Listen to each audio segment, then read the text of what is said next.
दोंडाईचा येथील मोहन मराठे यांच्या खुनाचा तपास जलद गतीने लावण्यात यावा या मागणीसाठी आज अखिल भारतीय मराठा संघाच्या पदाधिकाऱ्यांनी जिल्हाधिकारी कार्यालयाबाहेर निदर्शने केली। पोलीस प्रशासनास दिलेल्या निवेदनात म्हटलं आहे की दोंडाईच्या येथे तांदूळ चोरी प्रकरणी संशयित म्हणून मोहन मराठे यांना पोलिसांनी अटक केली होती व ही माहिती त्यांच्या आईला व नातेवाईकांना कळताच त्यांनी दोंडाईच्या पोलीस स्टेशन गाठले। मात्र पोलिसांनी त्यांना मोहन मराठे याला भेटू दिले नाही। मात्र काही कालावधीनंतर मोहनचा मृतदेह आढळून आल्याची बातमी पसरली। त्यामुळे पोलिसांनी मराठे याला तपास करण्यासाठी नेले होते की खून करण्यासाठी नेले होते म्हणून या प्रकरणाची सखोल चौकशी करून त्या दिवशी सेवेवरील पोलीस कर्मचाऱ्यांना आरोपी करून त्यांच्यावर 302 चे कलम लावून त्यांना त्वरित निलंबित करावे अशी मागणी निवेदनात करण्यात आली आहे।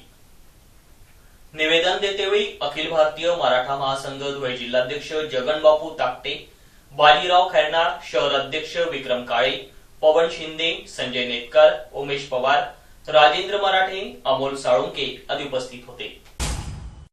अखिल भारतीय मराठा महासंघ धुळे जिल्हाध्यक्ष अखिल भारतीय मराठा महासंघाच्या वतीने आज आम्ही जिल्हाधिकारी साहेबांना निवेदन देण्यात आलो आहे।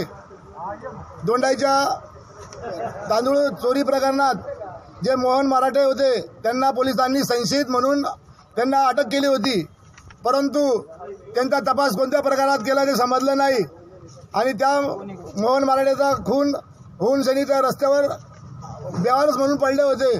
मग पोलिसांनी मोहन मराठ्याला संशयित म्हणून आरोपी म्हणून अटक केले होते की त्याचा खून करण्यासाठी त्याला अटक केले होते असा आमचा संशय आहे।